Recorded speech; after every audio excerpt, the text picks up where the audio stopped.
Okay, thank you. Let's get seated.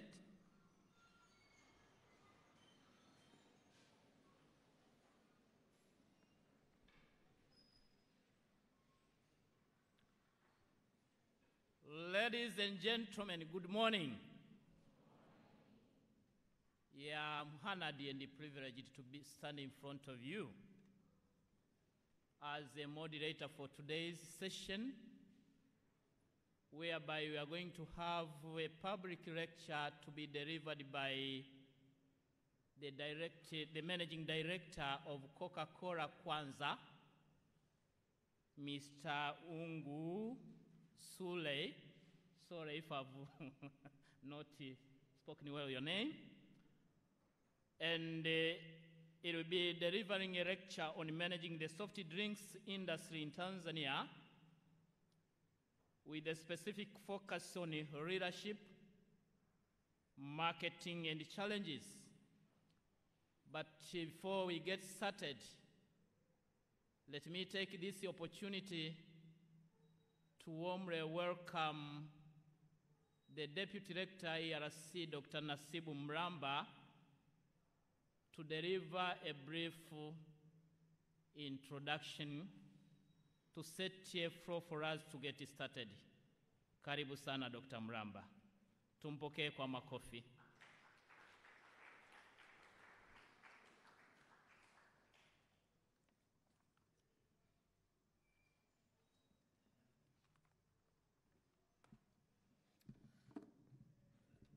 Good morning.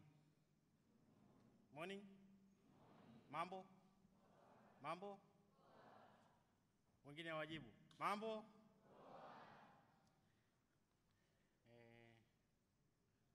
Ndugu wakurugenzi, wahadhiri, wanafunzi, ndugu mgeni wetu wa leo, tunachukua fursa hii kuwakaribisheni nyote mahali hapa kwa ajili ya mhadhara wetu wa wazi.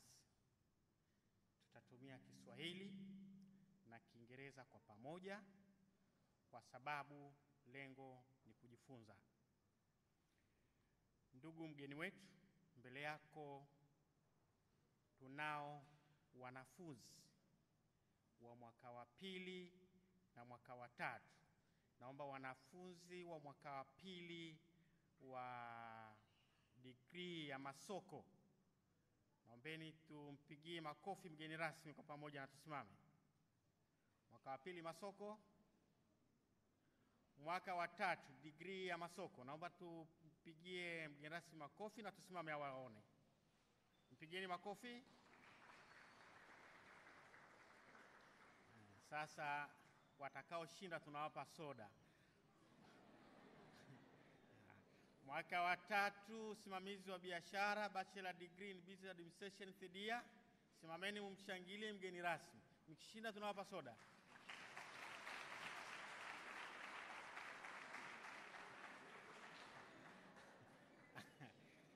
Haya, baadaye nitasema ni nani aliyeshinda. Mwaka wa pili tourism and events management. Naomba tusimame tumshangilie mgeni rasmi, tupige makofi. Simameni basi awaone.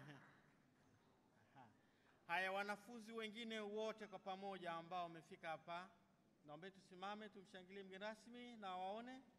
Wakozi nyingine wote. Sasa kuna ambao hawajasimama mahali popote pale.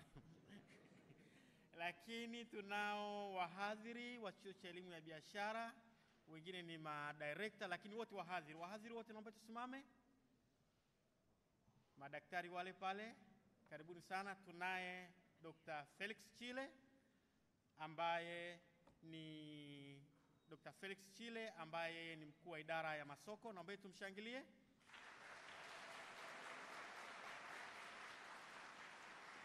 Haya, asante sana Dr. Chile, tunaomba ukae. Tunaye Dr. Bukagile ambaye ni mkuu wa idara ya usimamizi wa biashara, business administration, mshangilieni. Tunaye Dr. Hamisi Sama, yeye ni mhadhiri wa ununuzi na ugavi, lakini ni mkuu wa section inayohusikana na research. Naomba tumshangilie. Tunaye Dr. Godfrey Mwandosi ambaye ni mhadhiri katika ICT, lakini ni mkuu wa kitengo cha maktaba. Tunaye Dr. Shima Banele ambaye yeye ni mkurugenzi wa taaluma, lakini ni mhadhiri katika idara ya ICT na mathematics. Tunaye Dr. William Gomera ambaye ni mhadhiri katika masuala ya uhasibu na fedha, lakini vile vile yeye ni mkuu wa kitengo cha academic support services kinahusika na masuala ya mitihani na admission. Tunaye Mr. William ambaye ni meneja anahusika na masuala ya rasilimali watu. Macho yangu haoni vizuri, lakini nafikiri yule ni Naomi. Sorry. Okay. Yuti naomba. Okay. Naomba tumshangilie mshauri wa wanafunzi. Lakini upande ule tunaye mkuu wa kitengo cha masoko na mawasiliano Mr. Tibanga ambaye ameratibu shughuli. Naomba tumshangilie kwa nguvu zote. Sasa mmekosea, mngemshangilia vizuri angewapa zawadi. Baadaye mtamshangilia vizuri. Upande kule nimemaliza, lakini hapa mbele tunao watu wawili. Huyu wa kwanza sijui kama alijitambulisha, lakini ndiye alikuwa anazungumza hapa. Ngoja nimwache kwanza, atakuwa wa mwisho. Upande wa pili tunaye Dr. Tumaini. Huyu ni mkurugenzi anayehusika na masuala ya consultants, research and publication, ambaye ni mhusika mkuu katika swala hili. Naomba tumshangilie Dr. Tumaini. Yeye ni mhadhiri katika masuala ya development studies, lakini vile masuala ya HR. Lakini upande wa kule yuko moderator ambaye ni Mr. Bwemero Godian, ni mhadhiri katika masoko, lakini ni meneja anayehusika na masuala ya udhibiti ubora. Naomba tumshangilie.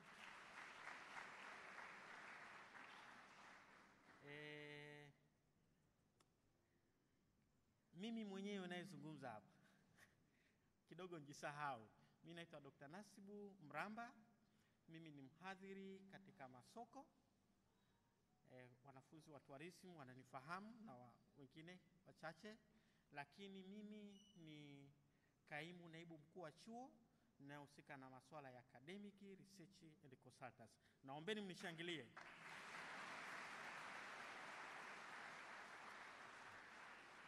Asanteni sana. Lakini tunaye mgeni wetu, ingawaje atakuja kujitambulisha vizuri, naomba ni mtambulishe kidogo, ila atakapokuja hapa, atakapoanza wasilisho lake, atajitambulisha vizuri.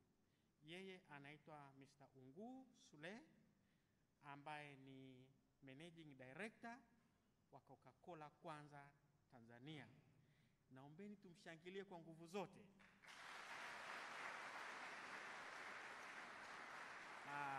Naona hakutabasamu. Hebu tena tumshangilie kwa nguvu kwa pamoja.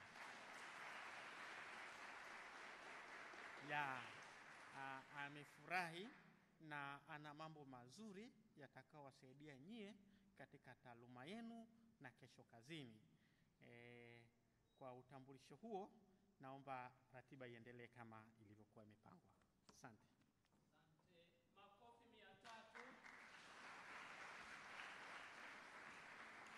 Makofi 300 hayapigwi hivyo. Ni 3, kilichobaki ni 0. Makofi 300. Hapo mmenielewa. Sasa nilisoma na Wakenya. Siku moja wakawa wanasema hivi: we wonder these Tanzanians, they discuss in Swahili but they answer examinations in English. Wasema we wonder. Sasa ni utamaduni wetu sisi wa Tanzania kwenda kwa mtindo wa kuchanganya lugha katika namna ambayo tungetamani kila mmoja wetu ambaye anatusikiliza aweze kutuelewa na kutufuatilia vizuri sana. Kwa hiyo tutaenda kwa utaratibu wa kutumia the so-called Swanglish. Somewhere tutaongea Kiingereza, somewhere tutaongea Kiswahili. Hiyo ni kulingana na jinsi ambavyo mzungumzaji ataona kwake inamfaa. Deputy Rector IRC, sipendi kukuvunjia heshima, lakini naomba kipekee nitambue uwepo wa wale ambao kwa bahati mbaya ukuwaona. Maana asipotambulishwa mtani wangu Mjaruo anaweza akaroga mpaka watu tukatembelea pua. Naomba nitambue uwepo wa Comrade Chauro Patroba ambaye ni miongoni mwa timu ambayo ilikuwa inaorganize event hii. Naomba tumpigie makofi 300. Asante. Nitambue uwepo wa coordinator wa consultants Neema Kitonka, popote ulipo simama wakupigie makofi 300. Ambaye tumemsahau nikonyeze kinamna. Sasa before we get started, nafikiri it's now high time to listen to the opening remarks from the rector, Professor Eda Luoga, na neno lake la kufungua session hii. Amefika hapa mapema, akadeliver speech yake in your absence, na sasa hivi nafikiri si high time tuweze kupata baraka zake. Kwa hiyo aliyeandaliwa, naomba muweze kutuwekea wasilisho la Professor Eda Tandi Luoga ambalo linalenga kutufungulia rasmi zoezi letu la leo. Satibanga.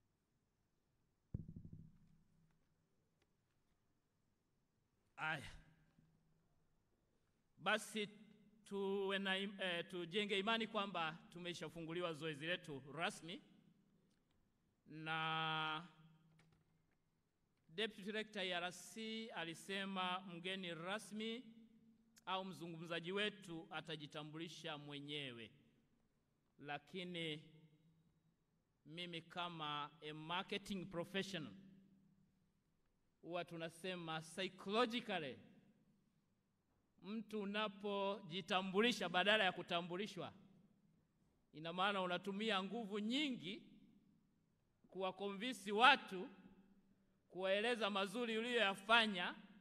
Na Professor Lumumba anasema ukitumia masaa mengi kuelezea mazuri uliyoyafanya, ina maana hujafanya chochote. Ni vema watu wengine waseme. Sasa na mimi briefly ningetamani nizungumze mawili matatu kuhusiana ninavyomfahamu ndugu yetu Nguu Sulei. Pengine utajisikia faraja zaidi. Na nitazungumza ni misali miwili mitatu tu ambayo I would like to introduce our distinguished keynote speaker to you, Mr. Nguu Sulei, who will be sharing his expertise and insight on his important topic, which goes by the title Managing the Soft Drinks Industry in Tanzania, focusing on leadership, marketing, and challenges. Mr. Sulei is currently serving as the Managing Director of Coca-Cola Kwanza Limited, which is a well-known leading player in the Tanzania soft drinks market. With a background in finance and a focus on sustainability, Mr. Sulei has extensive leadership experience in risk and compliance, business strategy, and governance. His broad leadership experience and expertise have been instrumental in driving growth and innovation in various companies. Before joining Coca-Cola Kwanza, Mr. Sule served as a Chief Financial Officer at Plasco Limited. He has also worked at Alliance One Tobacco, Tanga Cement, and Tanzania Cigarette Company, holding different managerial positions. Maneno hayo machache nafikiri atupe picha kwamba we have got the right person. Make huyu ni mbobezi katika eneo la leadership, strategic management, lakini meambiwa kwamba he has an academic background in finance and what? And accounting.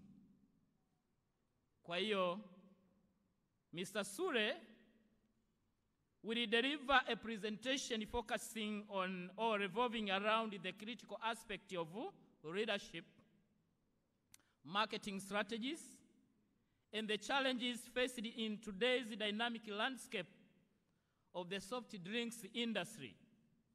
It will explore how effective leadership and innovation plays a crucial role in navigating various challenges in today's complex and competitive market.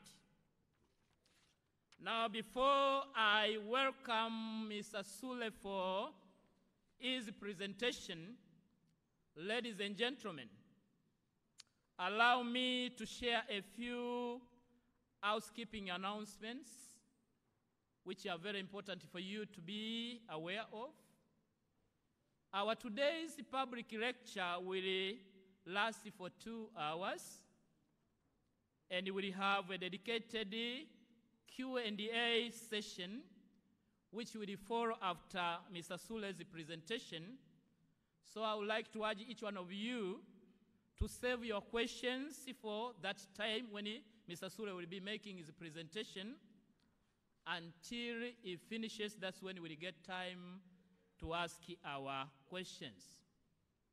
Ladies and gentlemen, without further ado, I would like to now to invite Mr. Sule to the stage or to the podium to share his valuable insight on our today's topic.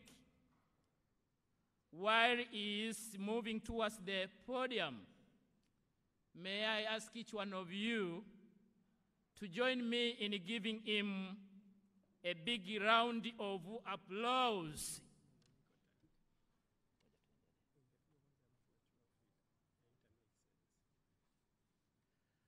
Haya, tumefundishwa kwenye management flexibility. Mr. Sule, utanisamehe. Nimeambiwa mkuu wa chuo anasema sasa presentation yake ya kutufungulia hii session iko tayari. Naomba tumsikilize kwanza, make tusipomsikiliza mkuu mwenye nyumba yake, hiyo ni insubordination. Kwenye management adhabu ya insubordination ni summary dismissal, na mimi bado natamani kuendelea kuwepo. Basi aliyeandaliwa, tunaomba opening remarks za mkuu wa chuo.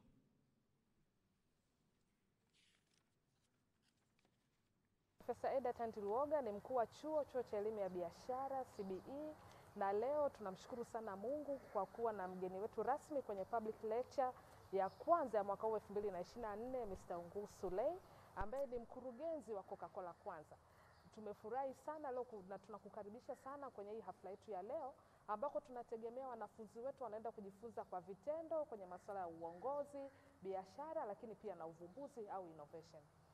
Chuo cha elimu ya biashara kilianza mwaka 1965 kwa sheria ya bunge ya namba 31 ya Jamhuri ya Muungano wa Tanzania, ambako ilianzisha kile chuo Dar es Salaam, lakini pia tulikuja kuona umuhimu wa hii elimu ya biashara, kwa tuliongeza campuses Dodoma mwaka 1983, lakini vile vile tukaongeza Mwanza na Mbeya, na sasa hivi chuo kina campuses 4 na bado tunataka kukipanua zaidi ili kiweze kupatikana kwenye maeneo mengi ya Tanzania. Chuo cha elimu ya biashara tumejikita zaidi kwenye kutoa elimu ya biashara katika maeneo tofauti tofauti, tukianzia uongozi wa biashara, mambo ya masoko, ununuzi na ugavi, lakini pia mambo ya teknolojia, na ni chuo pekee ambacho kinatoa program ya mambo ya metrology and standardization, yani vipimo na viwango kwa ukanda wa Tanzania, ukanda wa Afrika Mashariki na Kati. Na tunatoa kuanzia level ya astashahada, yani certificate, diploma, bachelor au shahada ya kwanza, postgraduate diploma na masters pia. Na hizi programu zetu kwa sasa ziko takriban 70 ambazo tumekuwa tukitoa katika campuses zetu zote. Na kwa sababu tumesambaa katika sehemu nyingi za Tanzania, tuna jumla takriban wanafunzi 19,072,000, na hao wanafunzi wote leo watakuwepo live wakifuatilia haya mazungumzo. Na pia kwa nini tumeanzisha hizi public lecture? Tumeanzisha hizi public lecture katika kuboresha mitaala yetu ili wanafunzi wetu waweze kujifunza kwa vitendo. Kwa hiyo tulianzisha mwaka jana ambao tumekuwa tunafanya online, lakini sasa hivi tumeona tuende combine online na physical ili wanafunzi wetu waweze kujifunza vizuri kutoka kwa wabobezi na wataalamu wa mambo ya biashara na mambo ya uongozi. CBE pia katika kuboresha na kufikia Watanzania wengi kwenye huduma yetu ya elimu ya biashara, kwa mwaka huu wa masomo, yani wa March intake, udahili wa March intake, tumeanzisha pia masters ambazo tunazitoa mtandaoni, yani online masters programs katika maeneo ya uongozi wa biashara, yani MBA, Masters in Business Administration, katika maeneo matatu, maeneo ya masoko, maeneo ya Human Resource Management, yani rasilimali watu, lakini pia katika eneo la fedha na uhasibu, yani Banking and Finance. Kwa hiyo tunawakaribisha sana, lakini pia tumeanzisha online masters program katika eneo la project management. Kwa tunawakaribisha sana Watanzania pale popote walipo wanaweza kujoin, lakini si Watanzania tu, hata wananchi wote ndani na nje ya Tanzania wanaweza kujoin hizi masters programs. Zitakuwa zinatolewa katika kampasi zetu za Dar es Salaam na Dodoma. Kwa tunawakaribisha sana, tunategemea hizi programs zitaanza March. Kwa maana nyingine ni nini? Kwamba Mtanzania popote pale alipo anaweza kupata hii elimu bila kuja chuoni kwetu, atakuja tu chuoni kwetu kufanya ile mitihani. Karibuni sana na tunawakaribisha katika kuapply hizi programs. Na leo tuko hapa tunafurahi zaidi kutembelewa na Mr. Nguu Sale ambaye anaenda kuongelea mambo ya uongozi, biashara na uvumbuzi katika sekta ya vinywaji, yani Coca-Cola. Kwa tunakupongeza sana Mr. Nguu Sale kwa kukubali kwanza kuja kukaa hapa sisi kuongea na wanafunzi wetu na watumishi wetu, na pia tunajua kwamba unaenda kuongelea mafanikio, changamoto ambazo umepitia mpaka kufika hapa ukiwa kiongozi na ni kijana katika hii sekta ya vinywaji.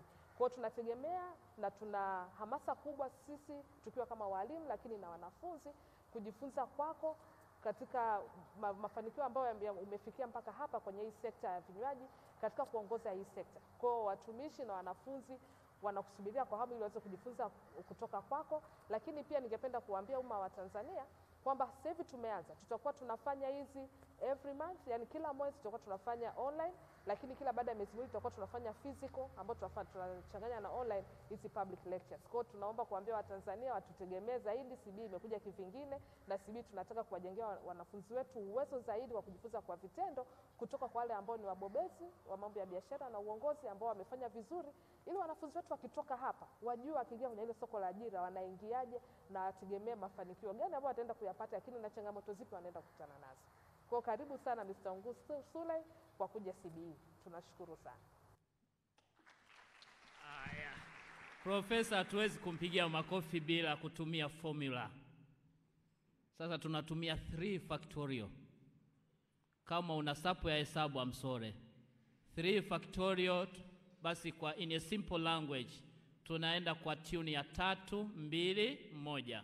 Let's start. Wenye sapu ya hesabu tawajua. So that was Professor's voice. Na profesa amesema CBE tunakuja kivingine.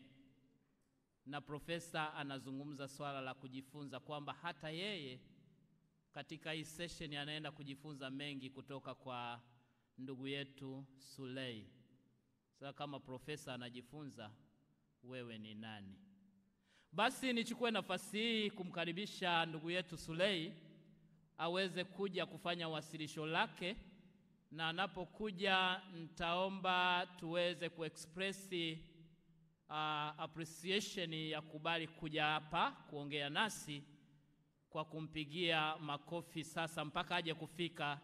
Badala ya 3 factorial sasa tunapiga 5 factorial. Wakati unakuja Bwana Sule tunaendelea na 5 factorial. Let's start.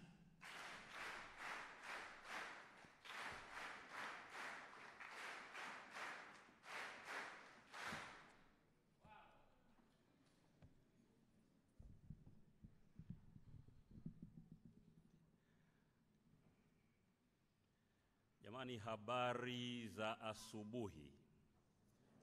Some people are wondering. This name Ungusule, a Nigerian speaking in Kiswahili.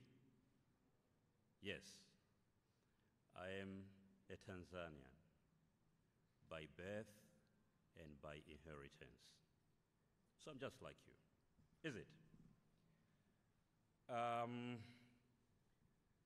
Awali ya yote nitaka kushukuru kwa heshima za dhati kabisa kwa chuo chetu cha CBE kuweza kunifikiria kwamba ninaweza kuja kuongea na staff wa CBE lakini na wanafunzi wa CBE katika subject ya uongozi katika sekta ya vinywaji baridi, lakini pia tunafanyaje masuala ya marketing na kuna changamoto zipi. Kwa ndugu yangu hapa nadhani ananisaidia kuweka presentation ili nitakachokuwa nikikiongea basi tuweze kufollow. Baadaye nitafurahi sana kama kutakuwa na maswali mengi kwa sababu presentation huwa haiwezi kukava kila kitu. Lakini tutakapokuwa tukiulizana maswali ninapata excuse kwamba tulikuwa tunajifunza. Mkiwa mnajifunza mnaweza mkajifunza vitu vibaya na vitu vizuri afu mkafanya uchaguzi wa kufuata vitu vizuri tu, si ndivyo? Si ndivyo jamani? So thank you so much once again. I will go through a very short organization in terms of my deliverance. First of all, I will introduce myself and appreciate the welcoming to speak with you esteemed people. That has already been done in Kiswahili, isn't it? And then I'll speak a little bit about the overview of the soft drink industry in Tanzania. And then I'll go to leadership in soft drink industry in Tanzania. And then I will navigate into marketing strategies in soft drinks industry in Tanzania. And I'll speak a little bit about the challenges faced by soft drink industry in our country, Tanzania. I'll also show a little bit of opportunities for growth and expansion in the same sector. And at the end, I will give my thanks and conclude my presentation, and I'll offer myself for the discussions, questions, and answers. Would that be okay? Thank you so much. That is a picture of one of very beautiful places here in Tanzania, very common. Who doesn't know about this place?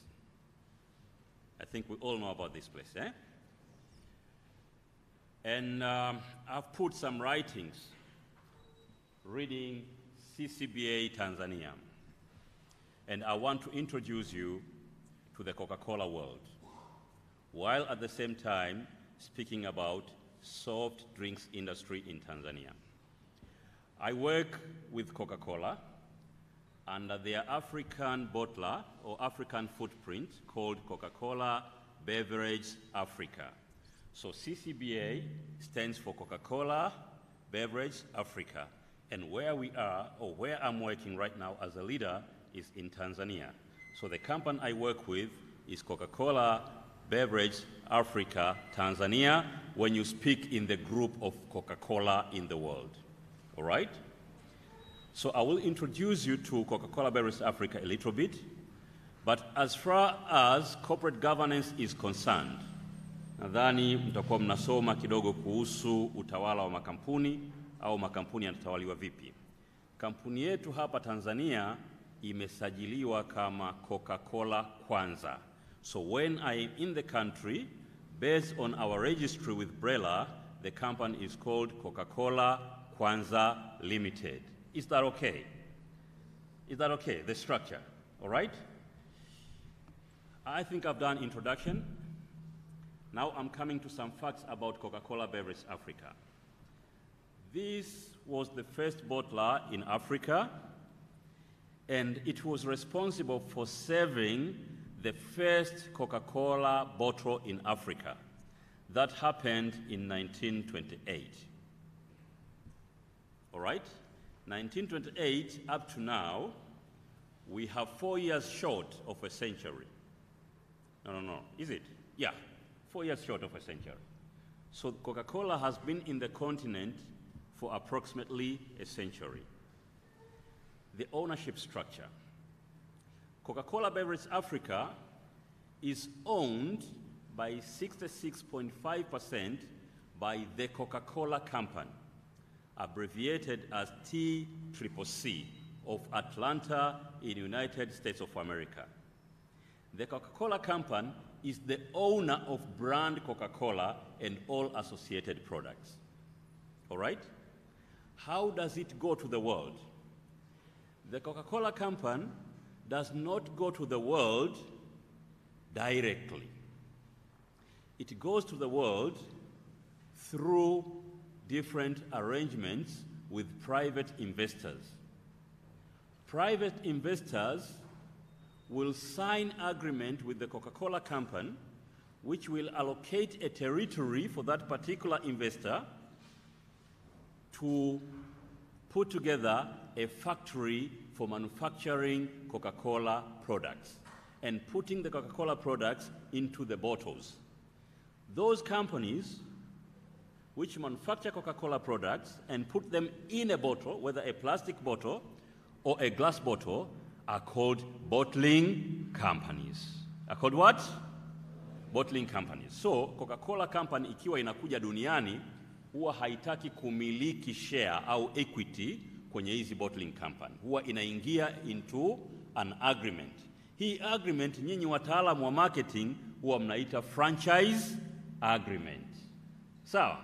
Kwa kuna hiyo terminology, franchise agreement inakuwa na two parties.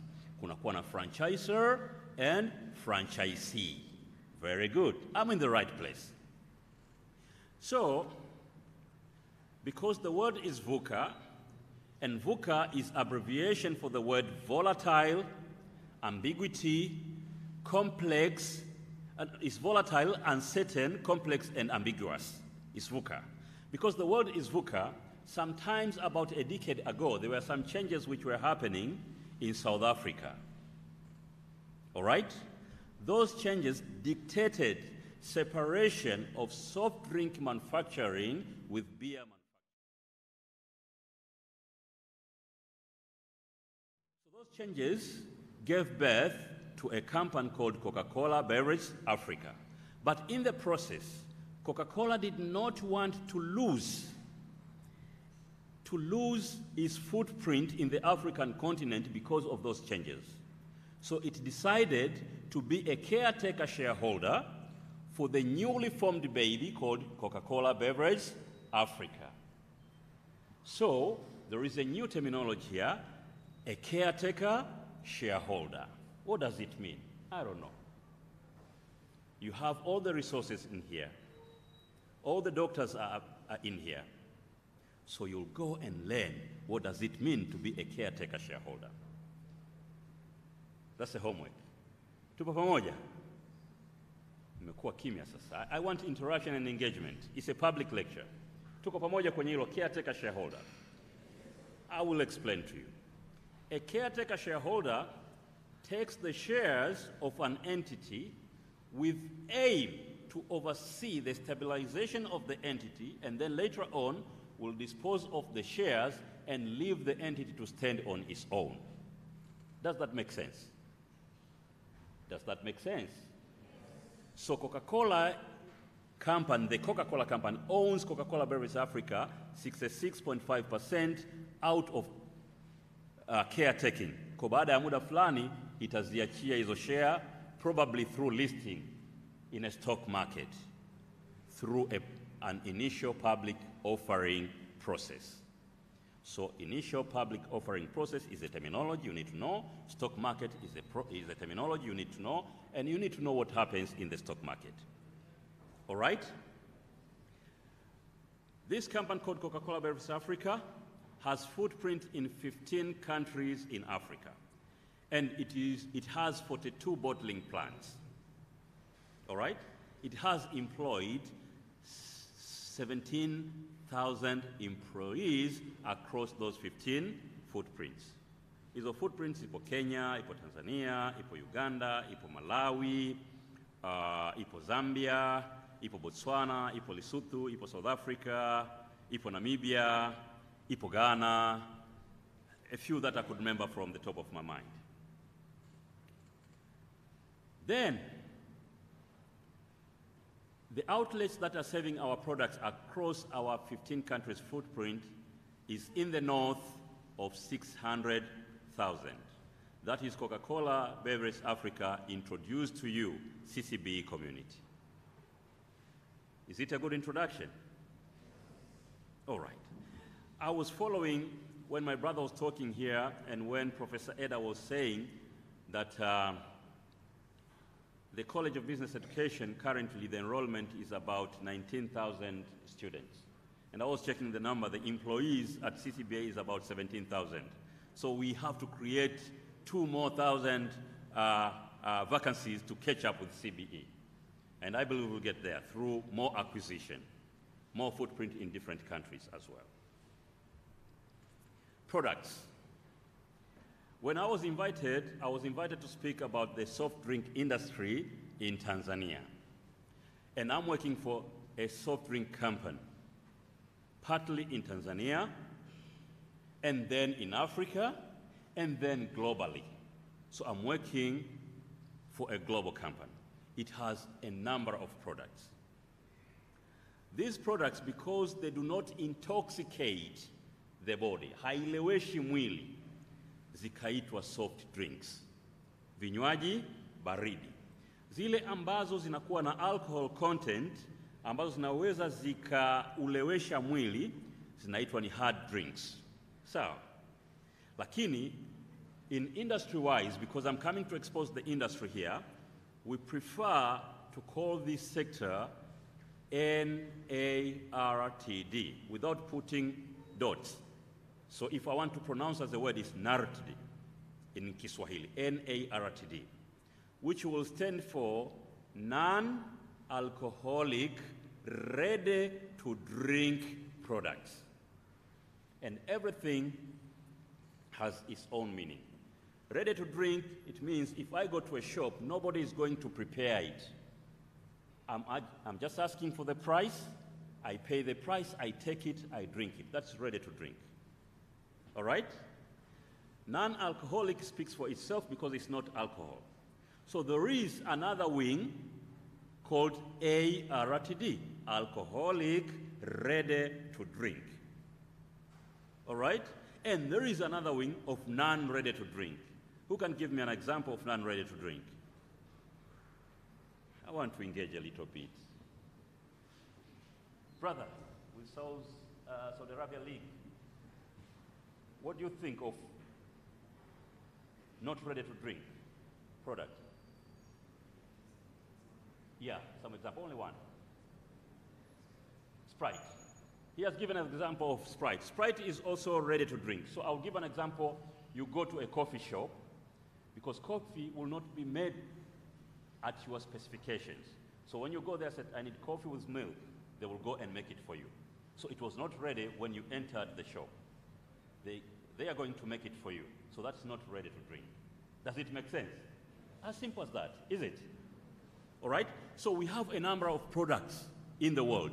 And products that are found in Tanzania, with the exception of the basic products that wherever you go in the world you'll find them, that is Coca, Fanta, Sprite. We have a number of other products in between. All of them non-alcoholic, ready-to-drink products. Am I going in the right direction? So currently, I'm working in Tanzania in a bottling company. I told you about bottling, called Coca-Cola Kwanza. So the Coca-Cola organization in Tanzania is operating by having 3 bottling companies. I always get questions, how do we relate? So the Coca-Cola company in Tanzania goes to the consumers, produce the product through 3 different bottling companies, all right? One of them is shown in red. it covers the area that is shown in red, which is approximately 54 to 56% of the whole country of Tanzania. That company is called Coca-Cola Kwanza. That's the company for which I am the managing director. All right? Another company is a franchise, shown in blue. It's called Bonite Bottlers in Moshi. All right? And another one on the west northern part of Tanzania, there is a company out there, those who are coming from Mwanza, Musoma, and Bukoba, is called Nyanza Bottling Company. Are we together? All the three companies, then they cover the whole country, and they form the Coca-Cola footprint in Tanzania. I wanted to introduce you to the structure of the Coca-Cola companies in Tanzania. Nyanza Bottling and Bonite are franchise. We are owned as caretaking by the Coca-Cola company itself through the ownership of Coca-Cola Beverage Africa. Does that make sense? Does that make sense? All right. Kungekuwa na wahasibu hapa, hii topic kwenye uhasibu kutengeneza financial statements huwaga inaitwaga consolidation of financial statements. Kwa hiyo mimi wa Coca-Cola Kwanza na prepare mahesabu yanaenda Coca-Cola Beverage Africa, then kule the ultimate group, the Coca-Cola company, lazima iweze kuconsolidate mahesabu ya sehemu zote. Uongozi wa Coca-Cola Beverage Africa kwa kifupi upo kama unavyoonekana hapo. Tuna report kwa CEO wa group anaitwa Jacques Vamilian. Then chini yake kuna regional managing director responsible for Uganda, Tanzania and Ghana. That's where I'm reporting. And below me there are directors, 6 of them right now. Last year there were 7 of them. We have exported a human resource to another country, to Malawi. So that's why we are 6 of us today. So our directorates are responsible for human resources. So we have human resources director, and then finance, we have finance director, and then we have sales and execution, we have sales director, we have manufacturing, and there is a director for manufacturing as well. We have logistics, and we have public affairs, communication, and sustainability. He told me that he would be here. I haven't seen him. So that's how we are organized. And for the first time in the history of Coca-Cola Kwanza, we have been blessed to have the whole country leadership made of Tanzanians. That makes us very proud.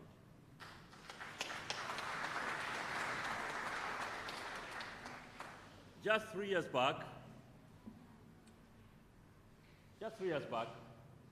there was only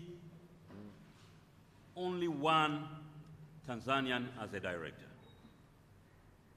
But today we are very proud to have all that. It doesn't come freely. It comes with a burden and accountability. Because if we fail these organizations, then we have failed your future. We have failed the future of our country. Because stories will be mailed all over the world that Tanzanians cannot lead themselves. And that is the purpose that is driving me crazy on day and night to make sure that I do not drop that burden.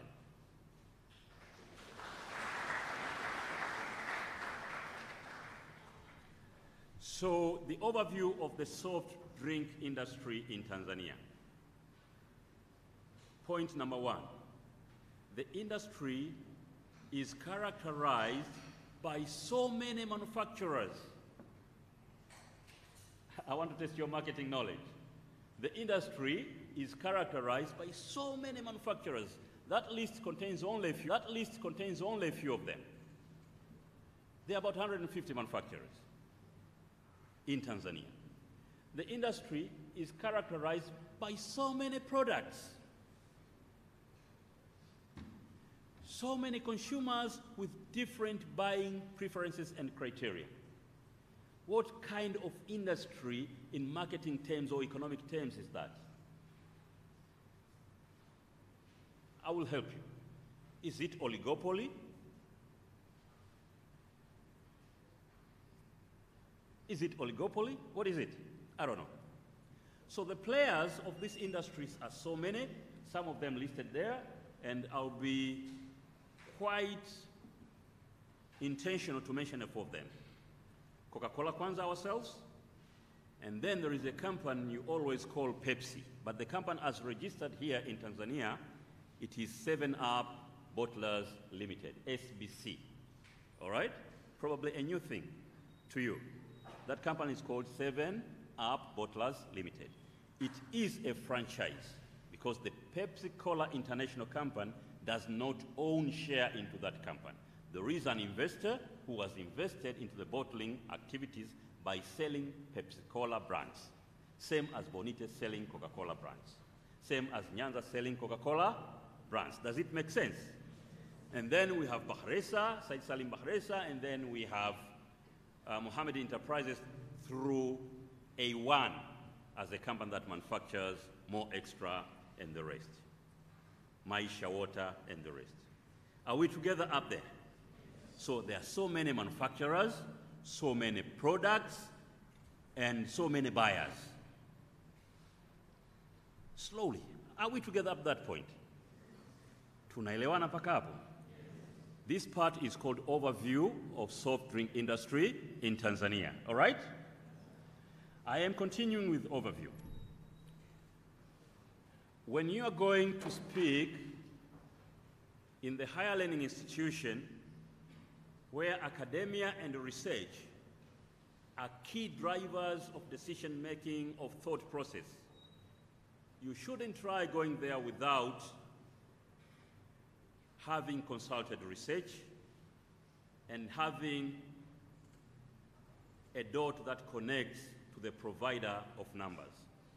So I tried to search for facts because otherwise I would have come here with my own facts, which may have not been very much correct. So I went into research hubs trying to find something that I could share with you.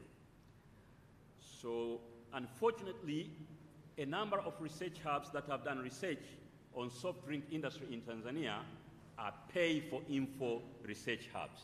And I thought I would speak about this in front of you. There is an opportunity for this university, through the resources that you have, to prepare a pay-for-info hub where you could be sharing insights that you are getting out of market research with people who want to make informed decisions, either investment decisions or whatever kind of decision, or research decisions as well. And the price was not cheap. I wanted to buy one. It was about to cost me $2,500 a minimum, even more than that. So there's that opportunity, Deputy Rector. So I went into an open research center which gave me a glimpse of statistics, and I wanted really to talk to you about the industry volume, industry revenue, and industry price. I am cautioning you. Based on my industry knowledge, the numbers in the presentation that I put there are not correct anyhow. In mathematics, if you take price times volume, you get revenue, don't you? So that was my first test. If I take price and my private revenue, am I getting revenue? And then I saw it's not quite right. First test. Second test, I know what I'm producing and selling in the market, and I know my revenues. And I know through knowledge and insight. In our organization, we have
Mixables, those products that are consumed.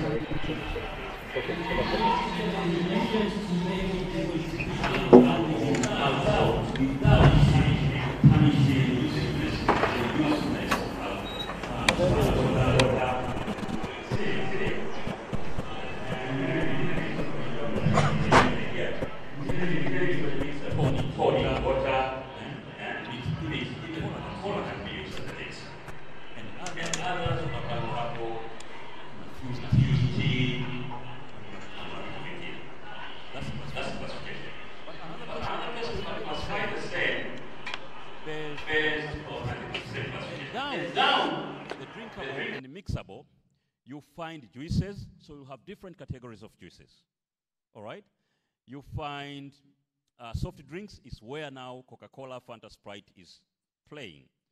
You would find hot drinks, coffee, tea, all those are non-alcoholic ready to drink. You'll find milk products, dairy, like what we are getting from different manufacturers in the country. All right? This is still the overview of soft drink industry in Tanzania. So the products are not confined to sodas only. The products are wide. Even milk is a soft drink. Do we agree? Water is a soft drink. Do we agree? All right, great. I have already spoken by this, so suffice to say that just look on the projector out there. This market is characterized by so many products. How do consumers make choice? That I'll drink this and not this. At this moment, if I miss this, I'll drink this. Those are some of the challenges that we have to endure and find solutions for. All right? Tuko pamoja? All right, great, great, great. Now, a little bit of the importance of this sector of soft drink industry in Tanzania. I will speak in two legs: the social impact or the social importance and the economic importance. On the social importance, the industry at large provides direct and indirect employment to Tanzanians.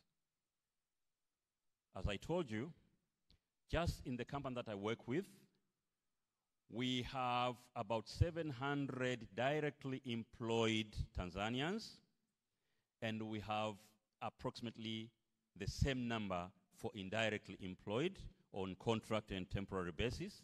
But the multiplier effect, if we go to the areas that we support, the hotel business, the mamantilie business, the duka la mangi we call local and tradition, the multiplier impact is so huge.